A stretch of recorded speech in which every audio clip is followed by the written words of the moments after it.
natagpuan ang isang bangkay ng lalaki sa isang irrigation kanala sa Bypass Road na bahagi ng Pinoma, Cauayan City pasado alas 4 kahapon, December 25, 2025. Kinilala ang biktima na si Rodolfo Santos Jr., 25 years old, dating construction worker at residente ng Nungnungan 1, Cauayan City.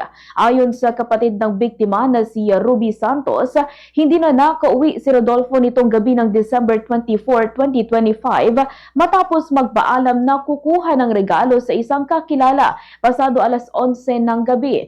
Inakala pa umano ng pamilya na nasa labas lamang ito, ngunit kinaumagahan ay napansin ng kanilang ama na nawawala ang tsinelas ng biktima. Makalipas ng ilang oras, isang tawag ang kanilang natanggap mula sa isang concerned citizen na may natagpo ang bangkay sa Bypass Road. Hindi umano agad nakilala ng ama ang bangkay kaya tinanong niya kung may tattoo ang biktima sa paa. Nang makumpirma ang tattoo pati na ang suot nitong damit at shorts, doon ito tuluyang nakilala. Ganito ang bahagi ng pagpapahayag ni Ginang Ruby Santos. Agad-agad po kami pumunta. Yung papa namin po, hindi po niya agad na-recognize na yung kapatid namin. Tapos tinanong lang po ng papa ko kung may alam ba akong tattoo ng kapatid ko sa paa. Sabi ko po, opo. Tapos may pan sa may kamay, parang paso ng pan din po sa kamay. Sa kamit po niya. Tapos yung short niya po kanina, as in nakababa na po yung short niya. Tapos parang nakabaluktot po siyang gano'n, parang kino-cover na po. Samantalang sinabi naman ni Marilyn Santos, kapatid din ng biktima, na nagtungo muna ang biktima sa kanilang bahay at inaya ang panganay na anak nito na umalis.